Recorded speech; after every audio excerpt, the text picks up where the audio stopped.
We are very excited to come together and talk about a book that covers a lot of themes that are close to my heart, obviously close to Peter's heart, and close to a lot of people that are in this room today.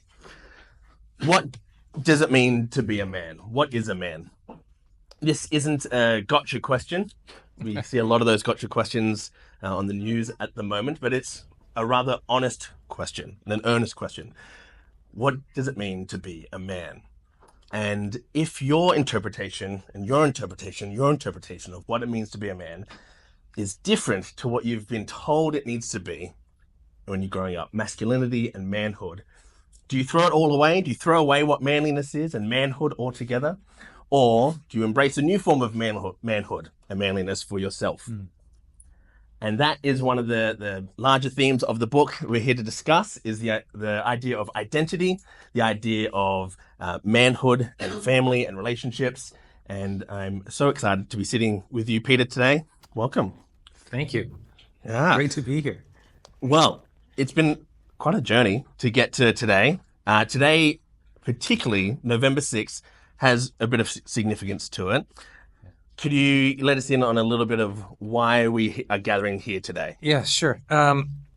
So this is a work of fiction, and it's based on the lived experience and memories of a real person, my client. We'll just call him Daniel, because that's the name that he has in the book, but that's a fictitious name. Don't start Googling it. Don't try and figure anything out. It's all made up. But Daniel had a couple of things happen in his life on November 6th, 2021, so 3 years ago this very night, that changed his life completely. One was a death in the family, and the other was a rebirth in many ways, and not to give any spoilers. Yeah. But, so when we were talking, he and I, about the launch date, I said, well, November 6th. And he goes, well, why that date? And I said, well, it's going to have a lot of meaning for us. It's not going to mean a whole lot for everybody else.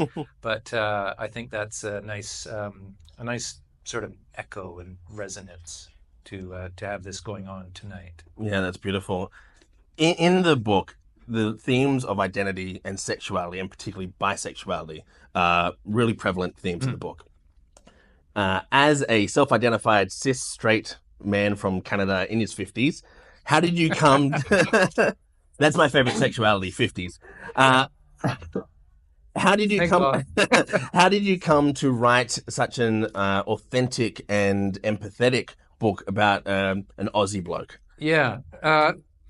So when I moved to Australia with my family, we're here this evening, about 4.5 years ago, I worked as a freelance writer, and I was taking work, whatever came up, and I made contact with a person just a little over 2 years ago now who said, I have this story, would you be interested in working with me on it? I said, yeah, sure. We talked about fees and we talked about this and that, but one of the things he said up front was it deals with some themes that I just want to make sure you're comfortable with. I said, okay, shoot, what are they? He said, well, family, masculinity, father-son relationships. And I'm going, okay. He goes, and LGBTQ plus themes. And I said, well, as long as they are in favor and a positive view on that group of people and that community, then I'm all for it. If you are interested in saying anything, negative or critical about that, then I may not be the writer you're looking for. So we hit it off very well right away. I'm a straight cis dad, 3 kids, 2 of them adults, surrounded by women mostly. Like all my children are female. Every pet I've ever had in my life was female. I've got 2 sisters, my mom who's still alive living in Canada. But I found as bits of the story were sort of coming to me from Daniel, that so much resonated with me, with my life, because they were universal.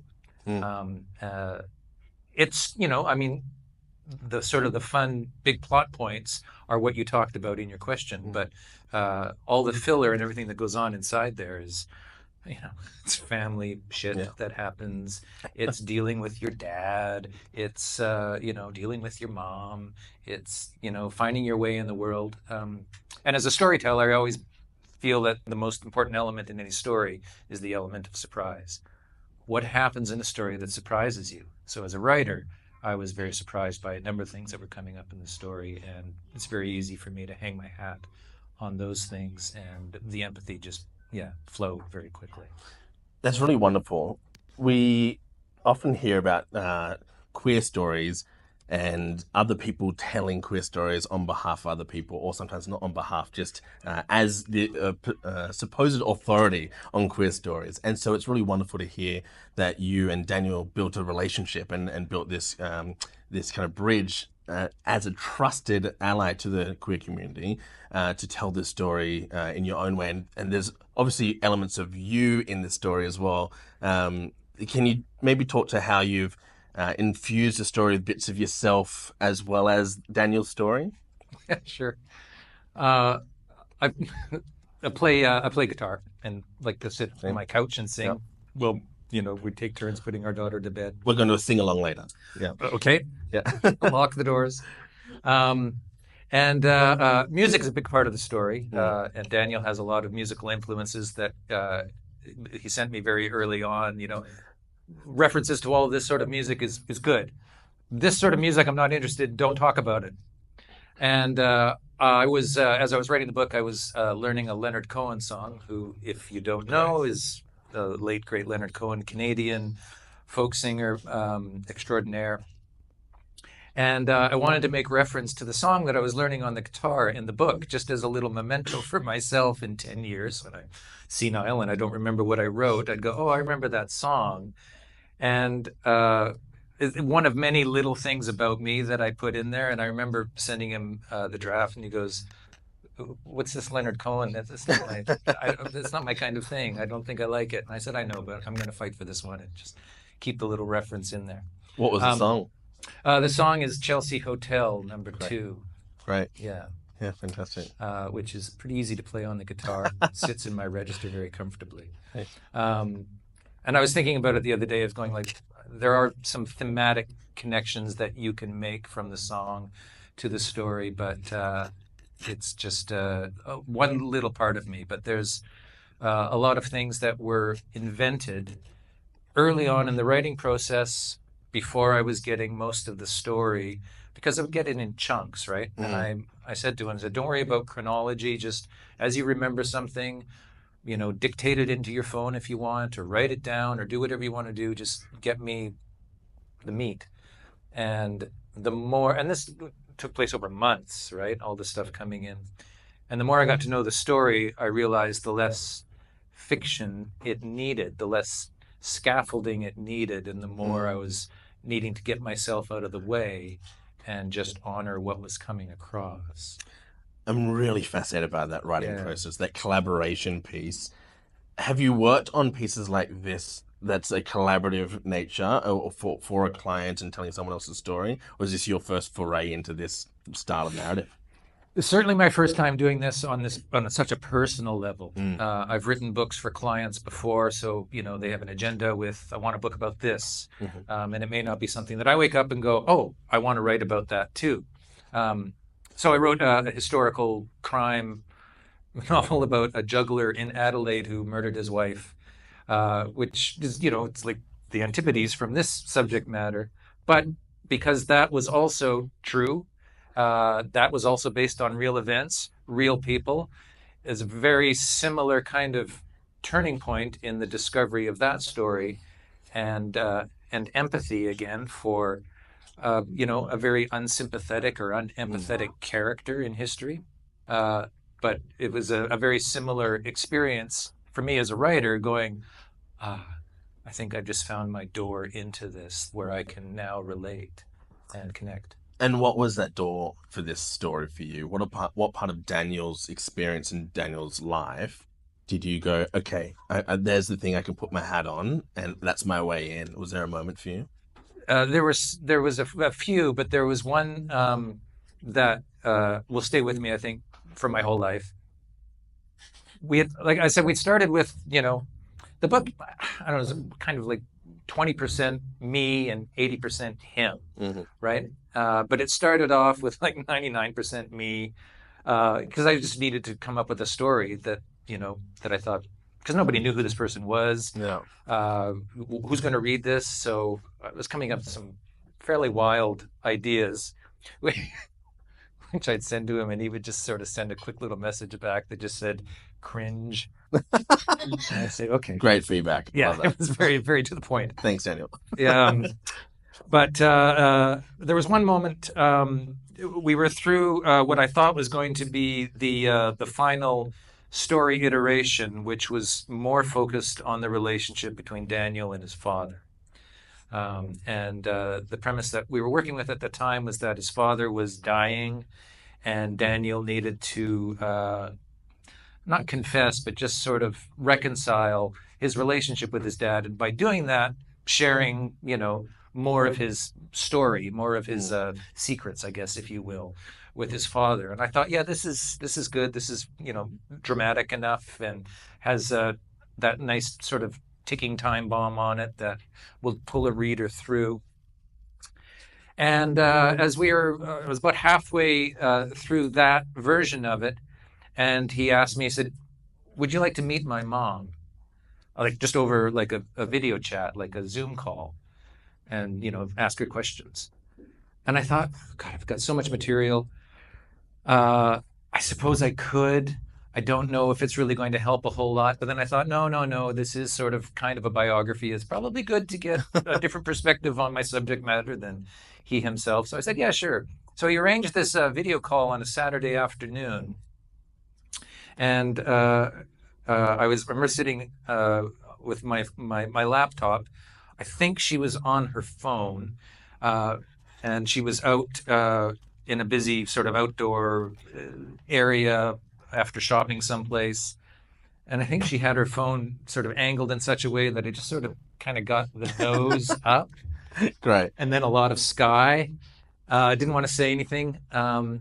And was asking some questions. And there was her sister, so Daniel's aunt, was also on the call, and the two of them were sort of coming in and out. And then we'd have a split screen.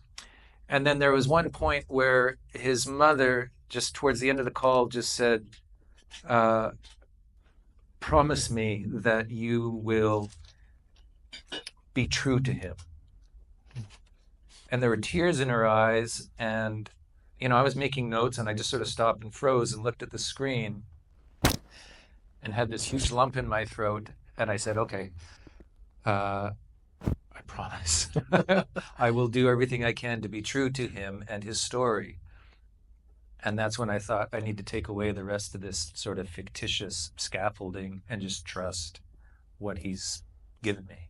And that's when it dropped down to 20. It's probably less than 20% that is made up, and the Wow. rest of it is real. And I phoned him a few days later and said, don't take this the wrong way, but you and your family have enough dramatic material here for this book and an opera and a movie and a television Yeah. series, so we don't need to add anything else to We'll it. see you here next year for the Yes, sequel. exactly. Yeah, Yeah, yeah. yeah, yeah. Down at the Opera House for the. It's a big challenge to try and be true to somebody's story. And this is someone that you've never met, or you've met people in their world.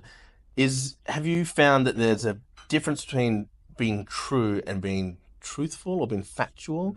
I guess I would say true is like the spirit of something. Have you found a difference in your journey in writing this piece? Yeah, this is one of the empathetic moments that the two of us had, where, and I can't remember if it was his line or my line, but the line that finally came out of the exchange was, "I'm honest to a fault, but I don't always tell the truth." Mm. And he described himself like that. And I've always believed that. And I do believe that story and fiction can reach a much higher truth than just a relaying of facts or a relaying of memory, because there's filters everywhere, right? I don't remember exactly what happened on any particular event in my life. Uh, and depending on who I'm talking to and how I'm feeling at that moment, it's going to go through a processing, right? So it's going to be partly true, but partly made up. And so that's it was always trying to be getting to the truth of the story. And like I did with that true crime novel, I thought I cannot lie. I cannot make something up if I know what the true part is. But there was lots in that book where there was just blanks in the history, and I had to come up with stuff. And there are parts in this book where there's not so much blanks in it, but there's just little moments where I think this is going to hold up the truth of this moment a little bit more rigorously if I put this little scene here. Yeah, Have sure. this Little moment there. tentpole moments that can Yeah, hold some truth in it. yeah. But things were happening in his life in real time while we were working on this, where I just said, well, there's our structure right there. Is, you know, the 4 nights that you spent in a hospital in Perth thinking you were going to die. That let's write about that. It's interesting when working on a real story and not a historical real story. Yeah. It's contemporary, it's right now. So the story's not over. How do you decide where to start and end a story that is contemporary? We say we're going to launch on November 6th, 2024. We got to cut it off here. Yeah, the story is still unfolding because our lives are stories, right? His life is still happening, still unfolding. There's still stuff going on. The discovery is still being made. The realization of who he is, what he thought he was, what he pretended to be, what he doesn't want to pretend to be, where he's going. All of this stuff keeps going. So we came up with a clear journey for this book, and then we've talked about a possible next book in the series. I mean, that's going to be contingent on a number of things. Yeah, Elixir Effect, Return of the Elixir. Yes. That was a joke for you and me, apparently. Yes. The elixir returns. Yes. The side effects. I don't know. It's all Great. We've jumped kind of straight into the process of things, but I guess it might help to give a bit of context about the story itself, the story proper. Could you give the room a bit of an idea of who Daniel is, what's Daniel's story, and what they can expect from the Elixir Effect? Yeah, sure. So the book starts in the future. I don't think we've given it a year because that's kind of creepy, but Daniel's died. And what's revealed is that he has had this lawyer that he didn't tell anybody about, that he left some audio files with, and to be not to be shared until after his death. And so Daniel's cousin, or cousin or nephew. See, I can't remember. Anyhow, gets a call, and this person, Jamie, is running the family business. He gets a call from this mysterious lawyer saying, you know, we've got something, the last will and testament of Daniel Molina. And he said, well, that's already happened with the family. He said, no, there's something else. We had a separate, he had me on a separate retainer. Can you come to my office? And so he goes and he gets this audio file and he plugs it into his computer, this USB stick, which is obsolete technology in the future, by the way, I think. And then starts listening to these letters, these oral letters that were shared by Daniel in a hospital room in Perth in 2023 over 4 nights, where he thinks, he's convinced when he gets there that this is the end, and he needs to share his story. But he's far away from home because Daniel lives in Sydney. Perth is really far away. The farthest place. It's the farthest place. Further away than Canada, actually. No. Wow. And so he's in there just sharing his life story over these audio files. And Jamie is playing them, and then he sort of pops back into the book going, oh my God, I didn't know this. I didn't know that. I had no idea what's going on. And so it's part mystery, part confessional, part, life and death stakes right up at that level. And we find out about Daniel's life and what happened on the 6th of November and why it's had such a profound effect on him. But more importantly, what he's going to do with this information. So, in the context of the book, he's taken it to his grave, but then set it free. Mm. And, he's survived by children and his wife, and that's kind of where we start leaning towards a possible second book is what are the repercussions on his family Mm. from this information now being shared by his cousin. And why do we think it's important to tell this story now? Why is Daniel and Jamie's and everyone's story so right to tell now? What themes are resonating? Well, it's hard to believe sometimes for me that we're moving forward in this world. Appropriate day to The say it. events of today in the U.S., are a reminder that there's a real push to sort of go backwards. All right, what I think of as backwards. So it's very relevant today. I think the identity of bisexuality is kind of underrepresented in literature and film and television. There's a lot of certainly a lot of stuff out there on gay lifestyles, lesbian lifestyles, choices, but we fall between the cracks there a bit in the bisexual community. So I think it's very timely for that. I think the universality of finding out who you are late in life. Um, I think a lot of people that doesn't it doesn't get old, right? That Mm. still happens, and not just from a sexual identity perspective, but just from the career that I've chosen is not the one that I wanted, Mm. and the world is changing, and technology is changing so fast, and this is very reliant upon technology. Like the whole book is spoken. Like nobody writes anything in this book. Nobody wrote anything down. It's all been spoken. So, the act of writing and reading may be fading away, Mm. because things exist now in wonderful podcasts. And, we live in sort of a digital audio world. So, um, but I guess there's just an immediacy, because there's an immediacy for Daniel, then I truly believe there's immediacy for like thousands of others exactly like him who haven't had their story told. It's so wonderful to hear someone say and recognize that there is a lack of bisexual narratives out in the world. It's absolutely true. Yeah. And so very cool to hear it. And this is so cool to be a part of this and have this out in the world. So I jumped at the opportunity to be a part of it because, oh my Yeah. gosh, it's so rare. You spoke about the format of the book a little bit, that nothing is written, it's all kind of spoken. Can you speak to your decisions around why that was the case? And I also love that as you're collaborating with Daniel on the book, that they're sending you voice notes throughout the process as well. Did that inspire that? Or was that just a happenstance? Yeah, I imagine because this is we have a character who's dealing with something that he wants to share but he can't share, right? So he's conflicted like inside with this desire to tell his story, but the chains around his ability to tell his story are very, very tight. Mm.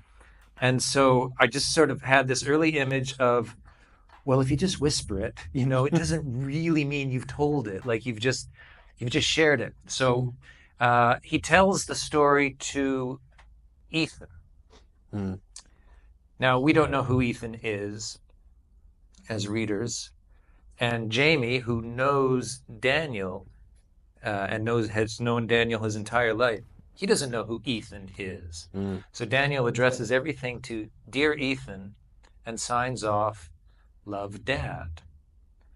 And Jamie's flipping out because he's like, I thought I knew this guy, and he's got two daughters, but he doesn't have a son that I know of. What the hell is going on? Who is Ethan?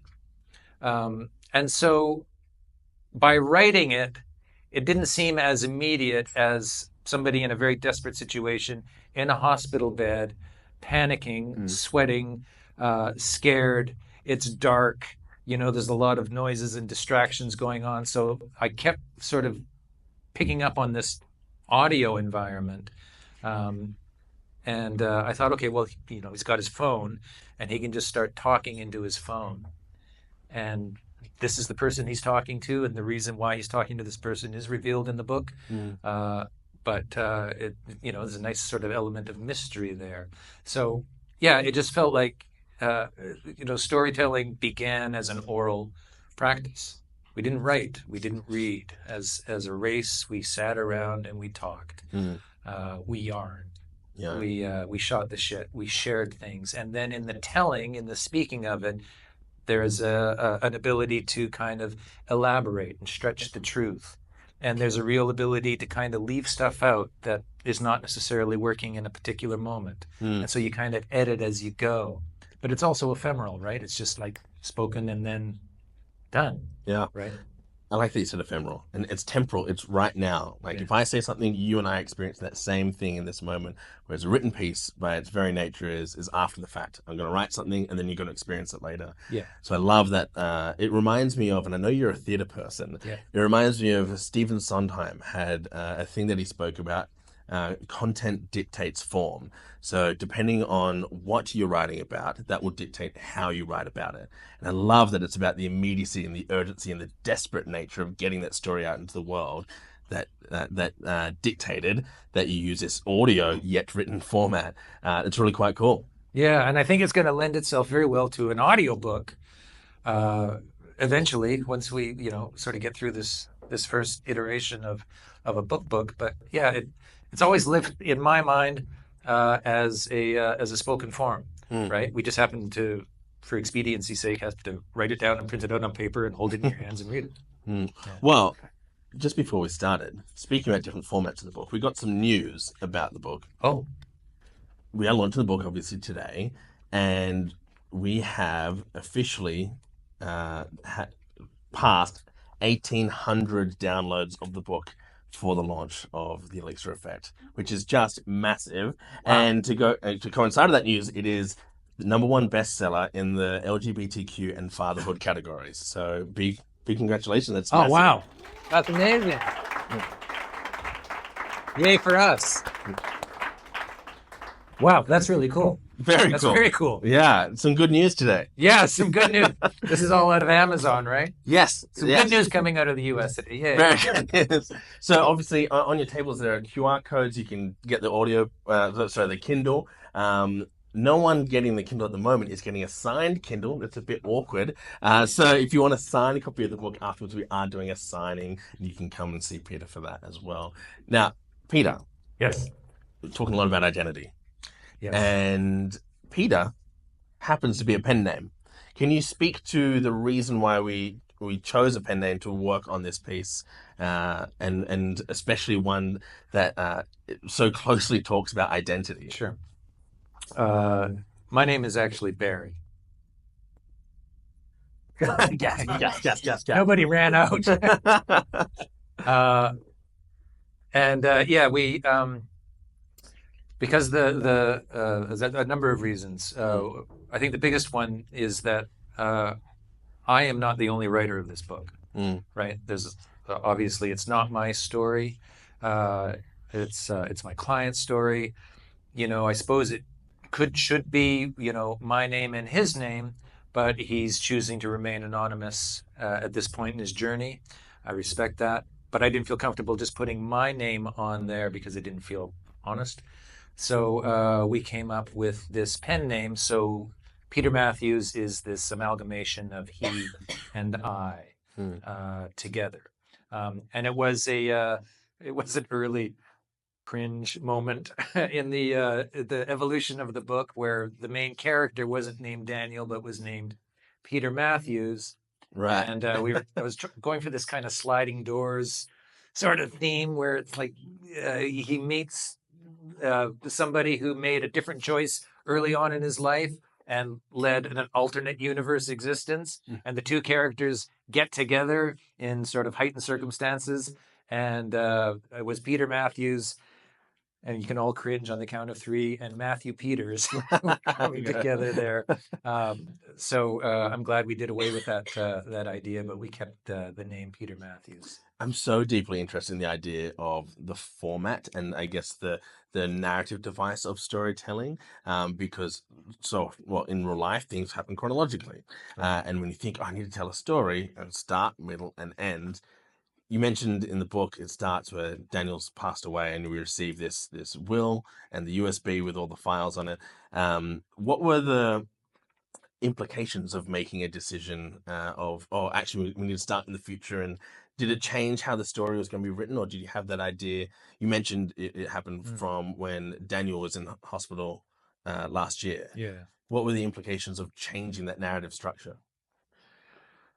Well, it gave us some distance, albeit sort of manufactured distance from there. And for me as a writer, and this comes back from my theater days, you've always got to tell the audience very early on in the show the style of the show they're watching. So they know when to laugh, or they know they shouldn't laugh, or that, it's okay to cry, or it's okay to applaud, all those things. So I wanted to communicate very early that this is fiction. This is not a biography. It is not a memoir.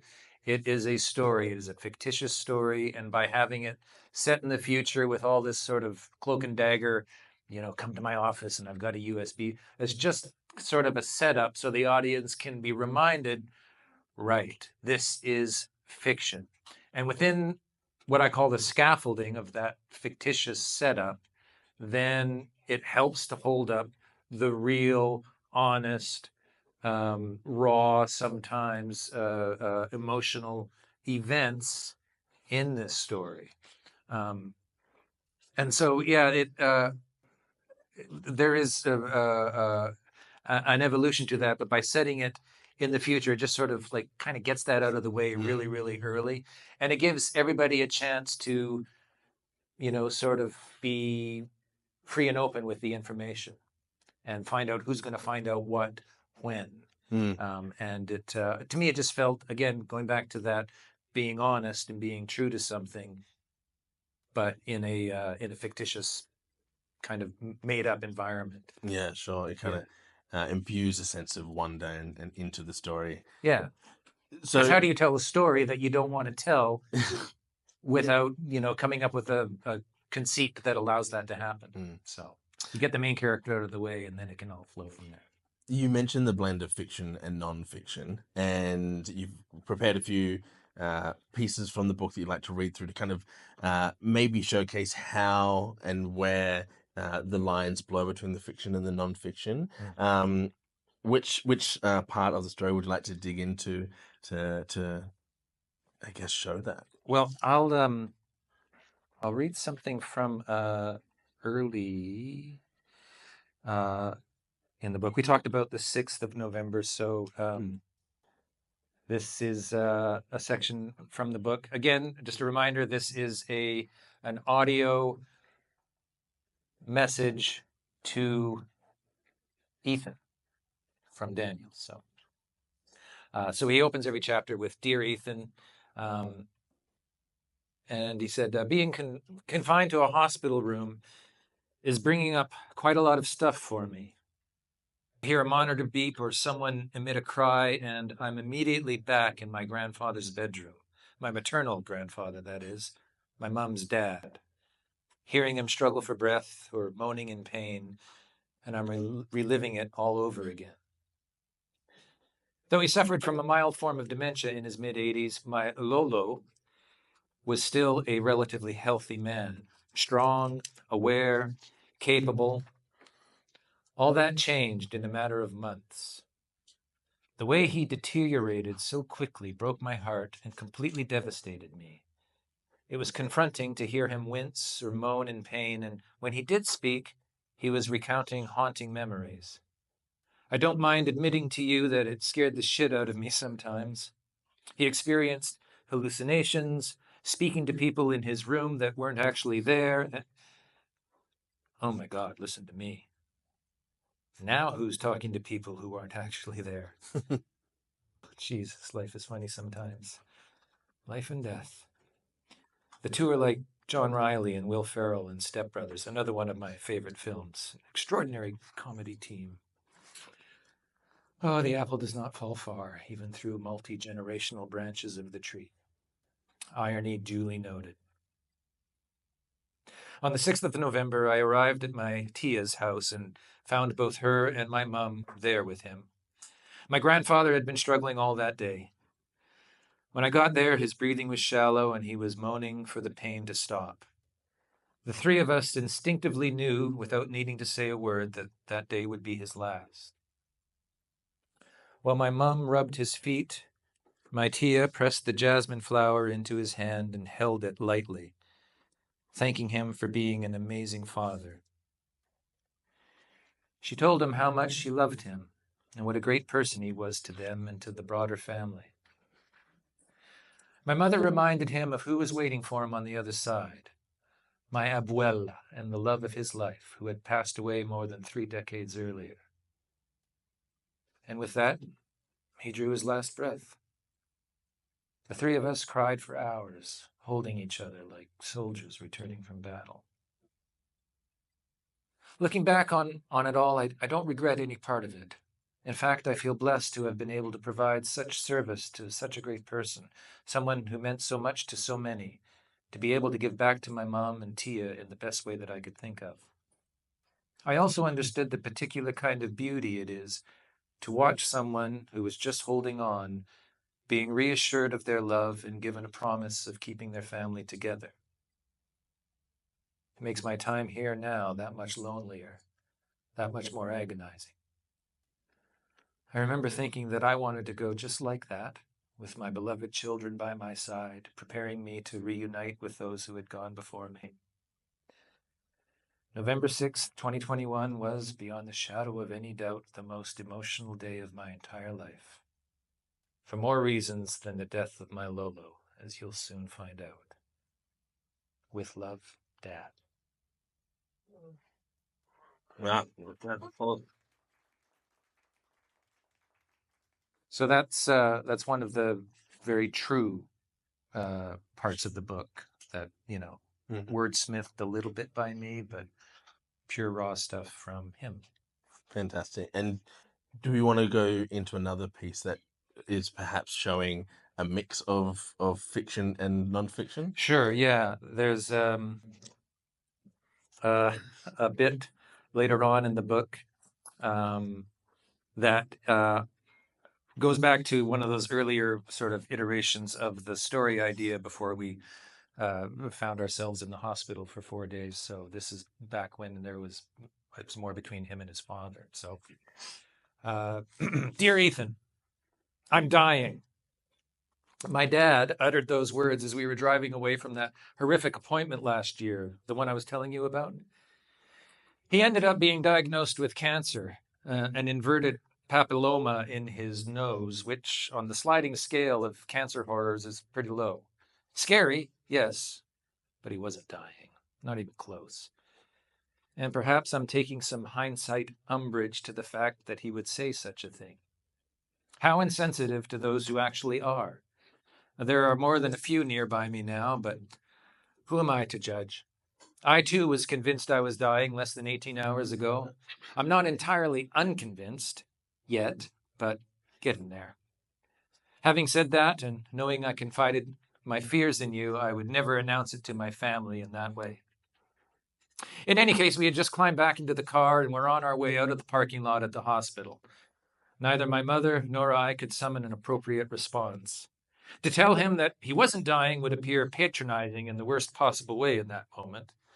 We proceeded to the exit, and I paid the outrageous car park fee for the 70 minutes we'd been there. You'd think hospital parking fees should be cheaper if you get shit news when you're there, Dad offered. Honestly, Mom sighed from the back seat. Dad turned his body around. It's the least they could do, he said. Disagreement is one of the glues that holds their marriage together, and it wasn't about to stop sticking just yet. What do you call it, Dan, when things slide up or down in price based on need or something? Prorated, I croaked as I slipped my credit card back into my wallet. That's it, Dad clapped loudly as the word was unlocked for him. Hospital parking should be prorated based on the horrible news one receives while in attendance. Anything in the range from, say, you're perfectly healthy to it's only a minor fracture is subject to the full parking fee, but upwards or downwards, I guess, from I have some bad news to you only have a few weeks left to live should be subject to a healthy discount. He was entirely unaware of his pun. I wish I could have enjoyed it more, as he's rarely in such fine, ironic form. Just have your doctor stamp your parking ticket with your diagnosis in red ink, something like death sentence, and receive up to 80% off your parking. Neither Mom nor I indulged his rant, but we didn't try to stop him either. He kept on with some other potential scenarios, but soon wore himself out. I was driving about 15 kilometers under the speed limit, and the other cars were passing us in a horn-honking blur. All of us went quiet. The torture in my lumbar region, distracted by the sobering news, had taken the back seat for a few minutes to someone else's pain, but it soon returned, pulsing for attention. I kept my eyes focused on the road as words presented themselves, applying for the job of being the first out of my mouth, but were rejected one by one. Meanwhile, my mother was stifling her tears as best she could, and the man himself, sitting beside me, offered up a nervous idea. Guess it's time to dust off my bucket list, he chimed, a bit too enthusiastically, given the circumstances, but I think he earned a free pass that morning. The top 5 things to do before I die. Sure, Dad, I said, in an attempt to be supportive. What would you like to do? I promise we'll make anything happen. Okay, he plotted without missing a beat. I'd like to live another 20 years. Can you make that happen? My guilt at offering the impossible was matched only by my anger at being set up for a shame fest. I pursed my lips, sucked whatever saliva was still left in my mouth over my teeth, and swallowed it along with the rage. Fantastic. Thank you. And could very well have been a scene with my own parents in a car. It feels way too real. Yeah. The scene painting, I've been in that car. Yeah. What strikes me about this format of this audio transcription almost is the vulnerability that we're allowed to have in the moment, and more maybe to the point, a private moment that maybe you wouldn't say to somebody face to face, but maybe if I could leave them a little memo, just a little memo, that might be my truest self. Do you think that that is a truism for the masculinity that a lot of us wrestle with, that we can't be vulnerable? I think that might be the most brilliant thing you've said so far this evening, in a long line of very brilliant things. But you've touched on something, Chad, that I didn't think about. But you're right. There's something very vulnerable in that, sort of that I want to whisper my story. I want to whisper my truth. I want to share it. That I didn't make that connection, but that makes perfect sense. It almost reminds me, again, another Stephen Sondheim reference of West Side. I love Stephen Sondheim, of West Side Story and the song Maria, and it's say it soft, and it's almost like praying. Yeah. It almost feels like this, like reaching out and hoping for someone to take hold of your prayer. Yeah. And there's, and we're talking like if we're on stage, then, this is a classical sort of soliloquy type of style of theater where, the character on stage would break that fourth wall and speak directly to the audience. And they're always sort of speaking their innermost thoughts or fears in that moment that the rest of the characters on stage would be oblivious to. And the audience is led in on something very, very vulnerable, whether that's Hamlet or whether that is, I see it happen in television and movies now all the time where that fourth wall is broken and there's a quick little whisper or something direct to the audience. And you feel like, I know something that nobody else knows now. I'm reminded of La La Land at the end of it. All the lights go out and she's staring right at you through the screen. The novel is described as an unflinching kind of deconstruction of masculinity and an exploration of masculinity. Can you perhaps tell us why unflinching? And how did we arrive at that way to dissect this story? Daniel told me a little, talk about things unfolding in real time. His wife, her I think her uncle passed away recently, and Daniel was in the hospital uh, hours before this uncle of his wife, so a second generation in-law Mm. of his was dying, and he noticed that the men in the room had to leave one by one because they were being overcome with emotion, and they wouldn't let their emotion show Mm. in that room because of a really messed up masculine idea that you don't show your feelings. You don't share your feelings. You don't talk about your feelings. You don't cry, for God's sakes, in public. Uh, and he was telling me that, and I was like, they still exist, like men like that in the world. And he's, oh yes, yeah, absolutely. And his family has a lot of that going on. Part of it's traditional, part of it is cultural, uh, from how they were all raised, everything we've been given. So I think he's very brave at sort of turning that mirror, not just on himself, but on sort of everything that he has been taught Mm. and sort of modeled as how to be a man in the world. I mean, I see it all the time too, right? And you see it with kids, and you see it with people that, you know, uh, people say to their kids, particularly to little boys, when they fall down and hurt themselves, you're all right. Mm. No, you're all right. Get up. Come on. No, don't cry. Come on, come on, come on. You're done. Or what does Piper bring home from school? You get what you get and you don't get upset. Heard that one. Yeah. And it's like, yeah, you get what you get. And I can get behind that. We all have to deal with that in Mm. life. But why can't you get upset? Mm. Why can't you just sort of say, this sucks and I feel really sad about this? Mm. So that's the unflinching look that the book takes at masculinity through the eyes of somebody who is daring to kind of go, wait a minute, this isn't right. This isn't how it should be. We can do better.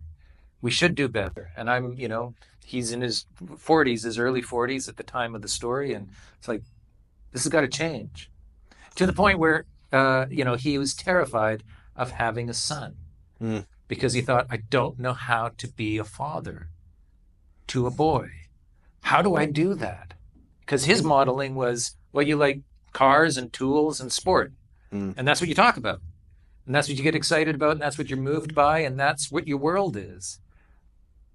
And yeah, it's foreign for me, but not that foreign. It's a little freaky that you say that. So, for Yeah. context, I am a host of a podcast about bisexuality, and the last 2 weeks we've done a few explorations on masculinity, in timely with this book. And we recorded an episode yesterday, and I said the same thing. I'm a new father, and I was terrified of having a son because I didn't know how to be a good father, a good male influence in a patriarchal society, and how to teach masculinity in its non-traditional forms. I was terrified, and but I have a wonderful little son, and it's the best thing I could have ever imagined. Yeah. How old is your No, boy? 2-year-old. Oh, Yeah, yeah. Just learned it's how to throw wonderful. a tantrum. It's wonderful. Yeah, I mean, get a show of hands. Anybody who thinks parenting is hard, it's hard, right? I've got girls. That's hard. Mm. But yeah, and uh, I haven't had a son, and I had my own relationship with my own father that was, probably less than perfect and less than ideal, much more connected to my mother, much more comfortable around women in my life Mm. than men, unless the men identify something different than straight. Then I feel like right at home, and I go, oh, okay, yeah, you're speaking my language, and I feel very much myself around We are two peas, I think. you. This is very familiar territory for me. I like the idea of holding the mirror up to masculinity and those standards that we held to. What do you see as on the other side of that deconstruction? What is awaiting the deconstruction of those expectations of manliness and manhood? Well, I guess hopefully we can just talk about people. Um, uh, I mean, we all are familiar with the ongoing struggle women have in the world with being equal, being seen as equal, being treated equally, um, but equal to what, right? I mean, we're we're finally, masculinity, femininity, male, female, all these binaries, it's just how we think, how we've always thought. And I think that's the bigger, nut to crack, Mm. you know. It's always a two-party system, right? Yeah. You either have this one or this one. And life isn't like that, and people are not like that. Everybody's very, very complex. Mm. And I learn this more and more as I write that, there's not just, you know, one type. A character is not defined by one or two or three or 20 things. It's just constantly more and more, and there's contradictions all through there. So I don't know. What's on the other side of that is that we don't have to have these conversations very much anymore, right? And then everybody's sort of persons. Yeah, wonderful. Do you, uh, as you're writing this book, there's a lot of not heavy topics. As you write it, are you experiencing those yourself, and how do you speak to the idea of healing and the idea of overcoming through a character, and that someone else might receive those messages? Well, it's telling your story is very cathartic, Mm. right? But for every story told, there needs to be hearers. There needs to be somebody hearing the story. Otherwise, the connection doesn't work. Then you're just sort of telling into the void. So I think telling the right story at the right time for you is a huge emotional release and very healing. Mm. That's the elixir, right? There's an effect that comes from that healing. Hearing the story that you need to hear, or reading it, or seeing it at that right time in your life when it gets through, then that nexus is finally activated between storyteller or writer and audience or person needing to hear it. And that is, I don't know, that to me that's what moves us forward. That's what life is about. It doesn't always have to be a book.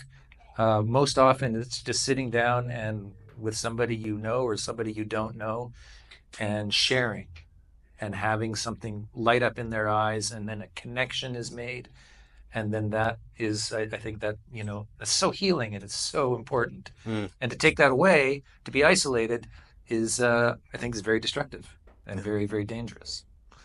We're going to open up in a moment for some questions. Before we do, so you can write them down. It's a good idea to get them prepped. It's always good. Peter, I was wondering, what was the most rewarding aspect of digging into this story and writing the Elixir Effect?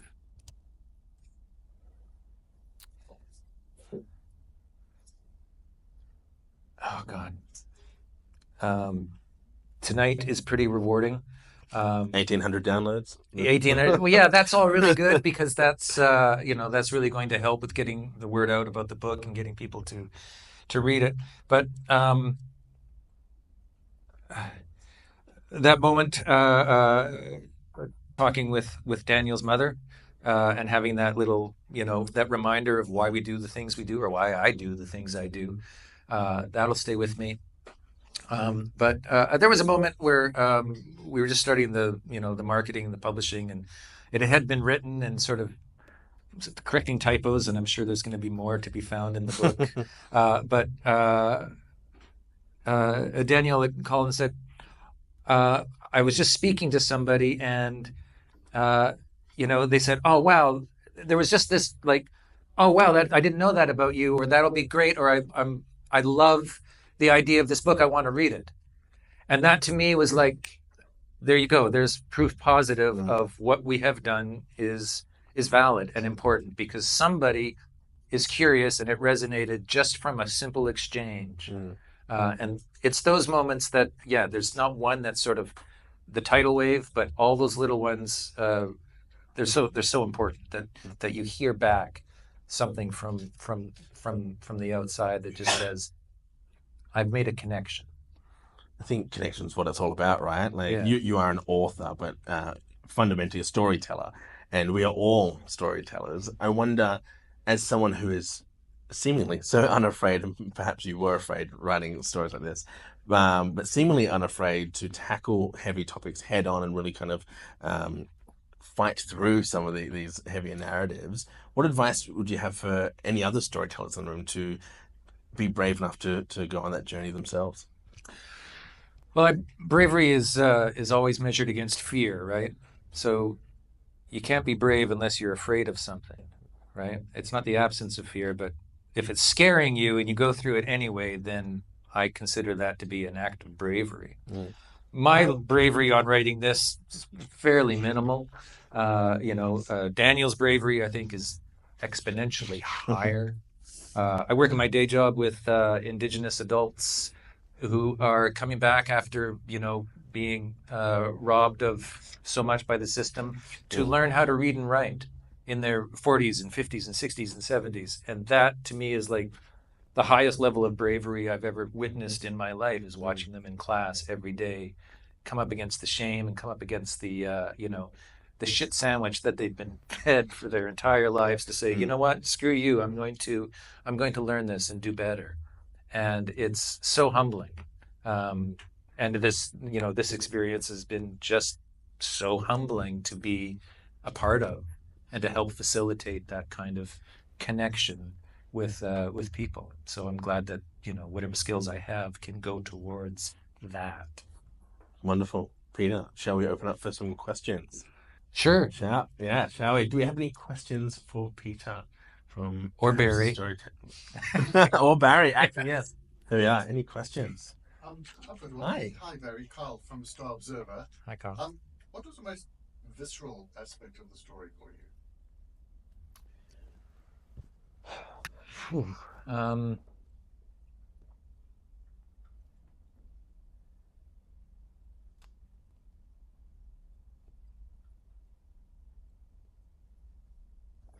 it's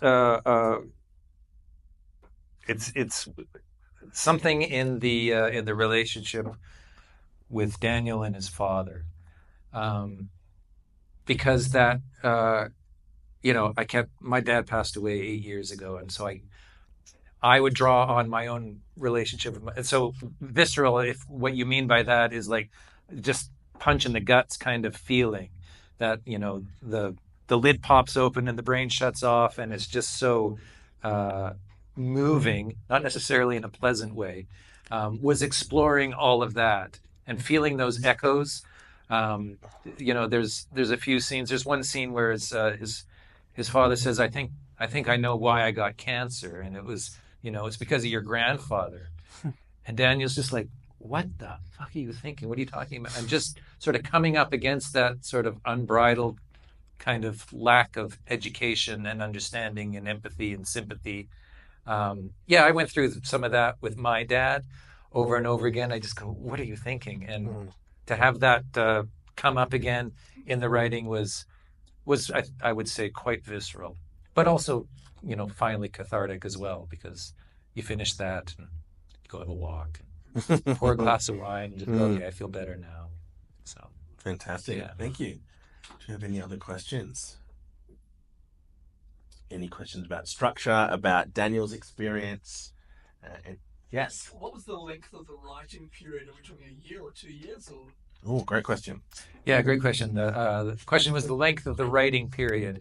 Uh, Daniel and I first made contact a little over 2 years ago when he said, I have this story. Are you interested in helping me explore it? Um, Writing in earnest didn't start until about 18 months ago because we had to go through, collecting information and saying, how about this story idea? And how about this? And how about this? And then that process lasted the better part of a year. I finished my contractual obligations by submitting a final draft of this back to Daniel, my client, almost exactly a year ago right now. But then we did some more rewrites and expanded one of the characters a bit more and came up with a different ending over this last year. So it was, 18 months with one of those years being a little bit less intense. Yeah. For those of you who didn't hear, the question is around the stigma around bisexuality and the bisexual communities, and what did I learn from, and if the book touches on that. Everything that the book touches on, certainly in that area, is all through Daniel's experiences. So I can speak to some of his experiences as they show up in the book. Um, he soon after the events of November 6th, the other event that he talks about, aside from his grandfather passing away, I don't want to spoil it, but that's when he discovers he's bisexual. And he immediately goes to a doctor, just because he needs to talk about it with somebody. So he thinks this is a safe place, goes into a clinic and says, I've just discovered this. I'm a bit of a mess. Can I talk to you about it? And the doctor is standing there with a clipboard and said, no, you're going to have to leave. This is a family clinic. Go talk to a sexual assault crisis center. And he's like, okay, do you have a number I can call? And he said, Google it. And sort of ushered him out the door. So there's that, which that's a visceral reaction. I just was pissed off to read that happened. Um, but then there's other little bits that he's experienced through there, but I guess there was no sort of targeted sections to sort of explore that. One of the other things that Daniel has worked on is what he calls his manifesto, and that gets into more stigma around masculinity, bisexuality, and what it's like to later in life sort of discover that you're different than you thought you were, and the reaction that he was getting from the community around there. Having said that, I can also say that his experiences with the bisexual community in the greater Sydney area have been extremely positive, extremely supportive. I've had a conversation with, and I've been to myself an event at Bi Plus Sydney, and it's some of the funniest, most moving, exciting afternoon that I had spent after living here for 4 years. And so I personally have found it extremely supportive, and with this book, and with me as being an outsider to that community. But I know that there's a dark side to it for sure. Yeah. Thanks so much for sharing that answer. Yeah, you're welcome. Yeah, great question. Thank you. Had a hand up over here before. I did, yeah. I was interested in the process, in your process of writing, because this one is in collaboration with someone, in comparison to your other ones that weren't. What's your, what have you taken from it as a writer to write this way, this book? Is that clear? Yeah, that's clear. This process is a lot like rewriting, because I wasn't having to generate all of the content myself. So Daniel would send me, sometimes very long files. And I'd be like, oh my God, okay. So I would kind of edit it down, try and find out what the gist of the experience or the memory was, how it fits into the structure of the book as we were doing it, and then taking his experience, some of his words, like part and parcel, just come directly into here. Other things I would sort of play with and sort of workshop it a bit in my mind and try and write it in a cleaner way, put it into the voice of a character, whether that was Daniel or whether that was his father or his mother, or the other characters in the book. So it felt very collaborative, this process, not as lonely. Other books that I've worked on, you're kind of by yourself a lot. You don't have a client to go, do you like this? Or I can't think of anything here. Can you think of something that happened to you when you were 12 and I can put into this little spot? And you'd be like, oh yeah, okay, for sure. So that was really, really nice. I don't know if I'm going to be in a hurry to do it again with somebody else, because it's also, it's also taxing. It's also, because you are not as free to sort of venture off in all these different directions. I really lucked out because the story tells itself so well anyway. And like I said before, if I I could tell myself to stay out of the way, and that was a mantra. Just shut up, stay out of the way, don't interfere with this, just let this flow. It'll be better. That was really helpful for me as a part of my writing practice as well. Fantastic. Great question. I'm intrigued. Who's a bigger critic of your own work, you or Daniel? Well, I would stop a lot of stuff before I sent it to him. But yeah, sort of communicating in Word files, and it'd be the comments panel that goes off at the side, and just so often it'd be like, cringe, cringe. Oh my God, this was so beautiful. I'm crying. Cringe, cringe. So it was. He's because it's his story. He's allowed to be a lot more critical of it than I would be. Yeah. Do we have any more questions? We've got time for maybe one more. Hi. Or two more. Yeah. Hi. I was just wondering, as an artist and also as, a person engaging with the LGBTQI struggle, I guess, what does it mean for someone to live out their own truth? I hear that phrase a lot in our circles, but I guess what's the difference between that and a person accepting the truth? Wow. It's a beautiful question. What does it mean to live out your truth versus accepting the truth? Yes. I'm going to pull out a key word there, and it's the personal pronoun of your, right? So what does it mean to live out your truth? I think truth should be always in the plural form, because I don't think there is a truth ever in anything, any walk of life. There are different truths. And sometimes they contradict each other, but they're both true, right? So living out your truth,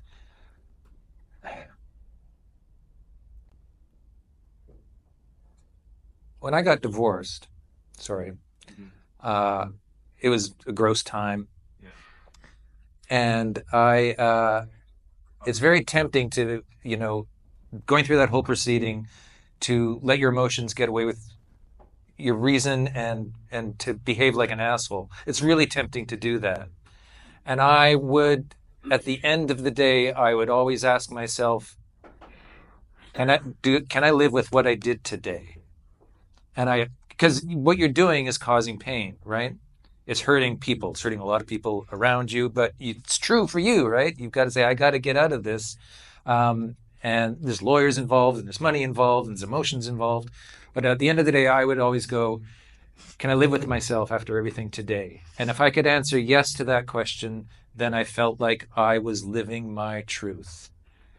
I didn't worry about somebody else's truth in that moment, just mine. And I felt like my barometer was fair and honest for me, and that I wasn't lying to anybody. I wasn't deliberately being cruel, but honoring myself and my actions were going to have negative repercussions for other people. I knew that, but I still had to put myself first in that way. I don't know if I'm answering your question anywhere I guess close. that's helpful, because I guess when people say live out your own truth, I guess what they're trying to mean is maintain a sense of personal integrity.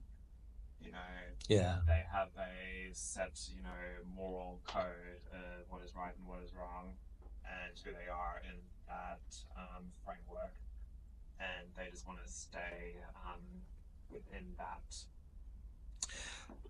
As long as it aligns with yours, right? Your personal integrity and your personal truth.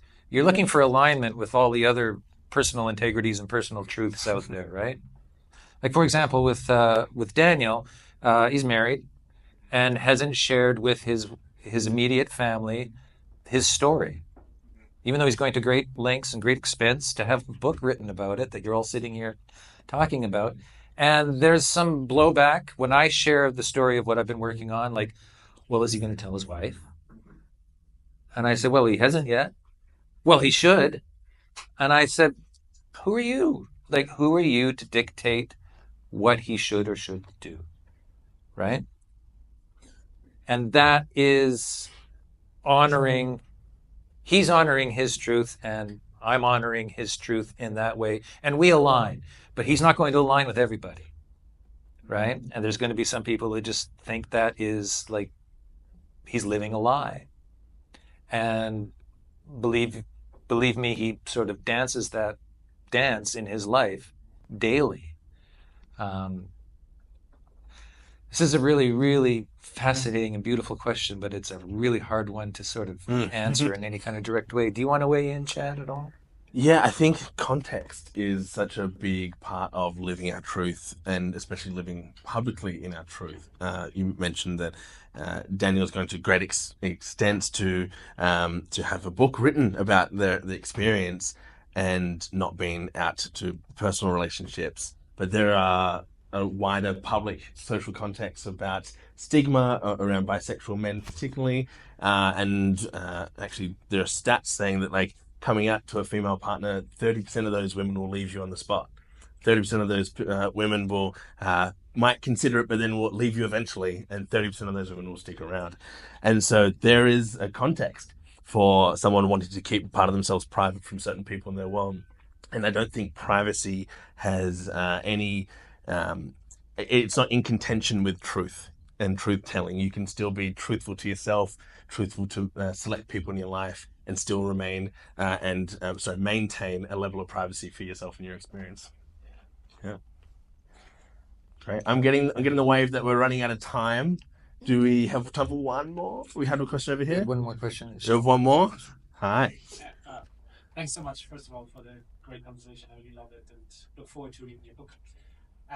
My question was, because this is obviously a really personal story with very hard and confronting topics, my question was whether you learned anything from doing the process that about yourself that maybe surprised you. Yes. You want to know what it is? Or can I just say yes? I got myself. Back to that privacy line. Yeah.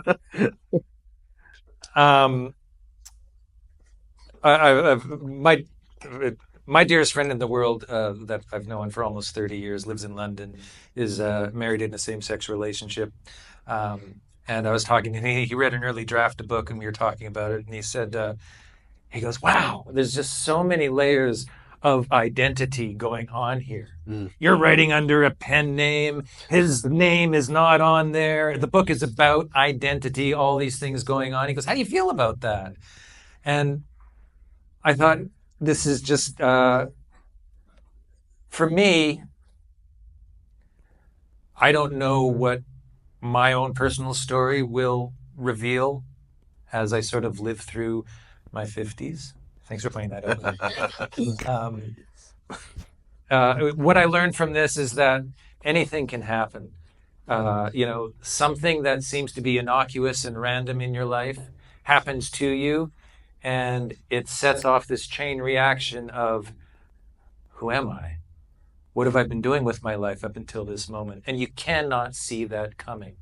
So I've learned, like, as scary as that will be, if it happens, this project has taught me to stay open to that possibility, because, I'm an old theater improviser, and you always say yes in a scene. As soon as you say no, the scene dies. So whatever is offered, you say yes. As long as you are being true to yourself in those moments, even if you don't know what the hell that means or what that looks like, you've got, guiding wisdom. You've got your GPS, right, Judy? Inside, driving you along. And nobody can mess with that, I don't think. Yeah, that's what I've learned. I love that. Thank you. What a great way to wrap the evening. Can we please have a round of applause for the wonderful Peter Matthews? Thank you. And A round of applause and for myself, thank you. Yes. Yes. Not easy doing what you're doing. Now, we are going to be doing a book signing, which is so exciting. Like I said before, no one downloading the book online is getting the book signed. It's a rare opportunity. So please come and pick up a book and get it signed. We're also doing photos. You can get a photo with Peter, and let's have fun and mingle and have, like I said, there's some hard booze if you want to have some hard booze as well. But thank you all for coming. It's been a delight to have you. Thank you for the wonderful questions. And it's just so exciting to have this book out in the world.